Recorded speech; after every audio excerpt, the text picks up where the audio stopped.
What is up, guys? My name is Mark Sanrio. Welcome back to my channel. Dang, this freaking crawler build is almost done. I finally finished the body. Look at how sick this body is. So if you guys have ever seen my early paint jobs, I used to run white and silver. I think that combination is so sick. The only problem is in racing, you pay to do a white and silver body, you can't even really tell that there's a design on it at some point or at some angle on the track. So I had to change it up a little bit, but up close, I really don't think it beats white and silver. I mean, look at how freaking incredibly sick that you gotta have the on the tone sticker on the back. Look how incredibly sick this is. But anyways, while I was painting this body, I started to realize that I should probably record me painting a body. And I know that sounds lame, but you won't believe me when I tell you this, but I've actually screwed up an RC body painting almost every way you could possibly screw it up.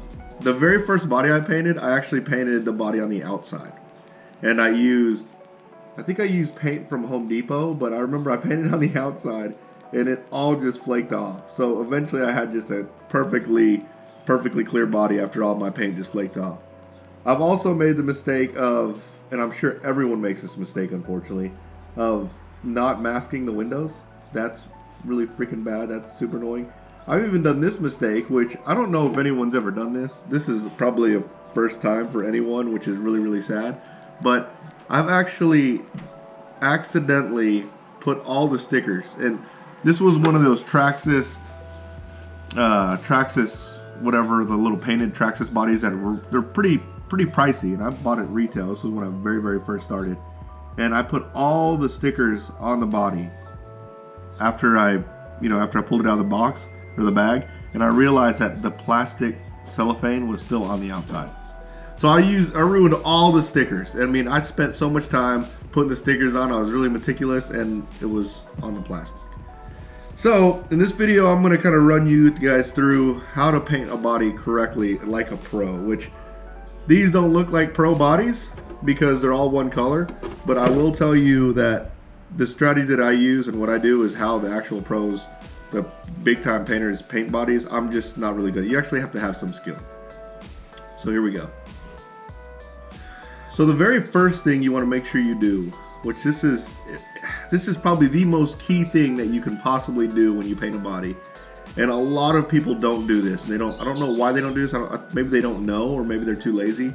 But you have to wash the inside of the body. So when you pull it out of the bag, when it's perfectly clear, flip it over like this, or flip it over, which I'm going to show you a time lapse of how I wash the body.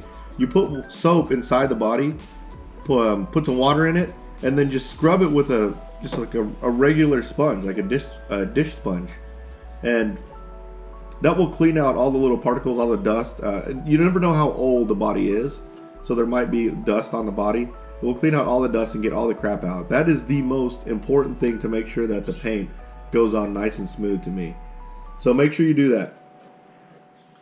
So the second thing you want to do if you're wanting to paint clean lines, so on this body you can see I actually had to paint the fenders, which that was the thing. I was hoping they came with stickers on the fenders, but I actually had to paint the fender, the mud guards, and the sides, these rocker panels. I painted a different color, and there's two ways you can do it. You can do it with masking tape, or you can put liquid mask, and I'll show you the liquid mask I use. Liquid mask. This is liquid mask I use. So, or you can put liquid mask on the inside and you can mask the entire body. In this case, I tried to mask just half, which it was kind of a pain in the ass. I probably just masked the entire body. You mask the entire body and let it dry. So one important thing to know whenever you're masking is when you're masking, you want to do, most people do 3 or 4 layers. I do 2 layers depending on how thick my mask is. So this mask is super thick. So I did 2 layers on this one. But you want to go through here and you get a paintbrush. If you're masking the entire body, you can just pour the mask inside the body and just spread the mask throughout the entire inside of the body.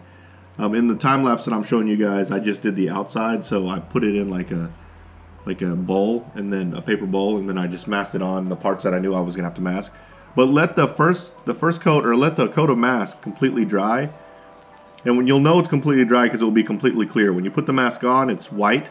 and then when it's completely dry, it's going to be completely clear. And then go back and put another layer of mask on. And that should be, the safest way to do it is to put 3 layers. It's going to be nice and thick where it will easily peel off. In this case I did 2. But do that 3 times. So put the mask on, let it dry, put the mask on, let it dry, put the mask on, let it dry. And then after you're done is when you move on to the next step.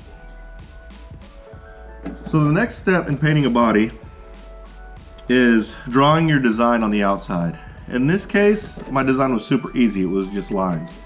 So some people use a dry erase marker. I think the wet erase markers work a little bit better. It stays on there. If you accidentally rub your hand on the lines, it's not going to get it out. So draw the line. So you have the plastic, that cellophane plastic on your body still. You want to draw your lines on the outside of the body with a marker.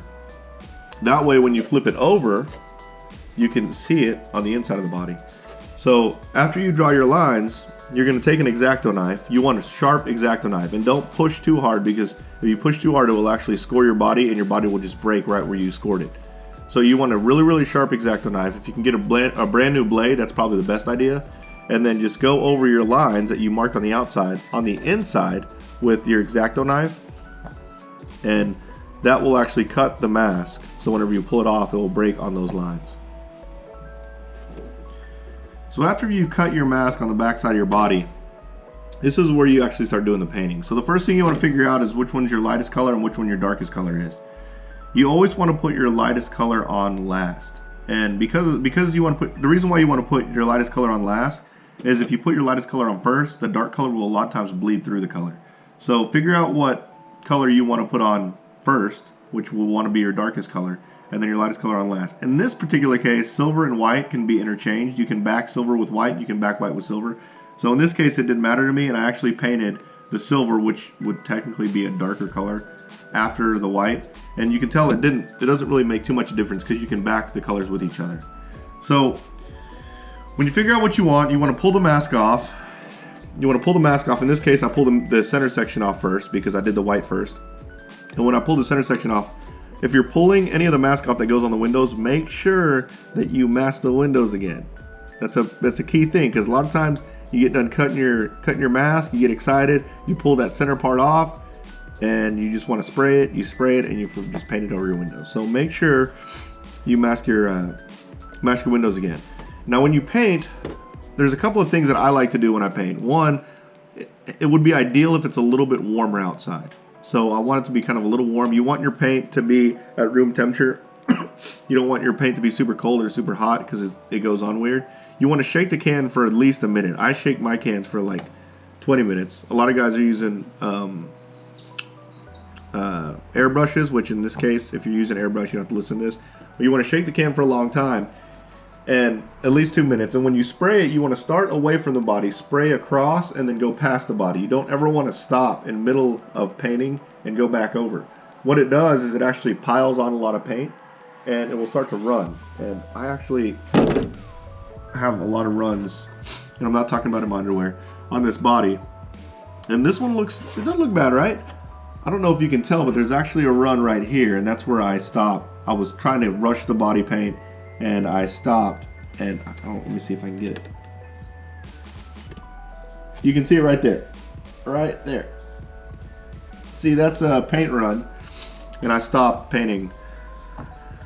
Alright, went across, stopped, and went back, and a lot of paint piled up there, and then whenever I was letting it dry, it dripped. So try to go all the way across your body. Don't stop in the middle of the body, so go all the way across like this whenever you're spraying. And you want to do a pretty generous coat and let the coat completely dry, and then back it with your backing color. Or with this body, whenever I masked, I pulled the second layer of mask off, which were the fenders, and then sprayed the rest of the body silver. So it backed my white and also sprayed the fender silver.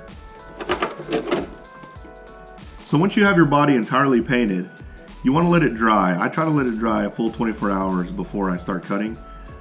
So I let it dry, and then I do all the cutting and everything else. I pull all the masking off, and the very last thing I do is pull the plastic cover, the cellophane, off the top.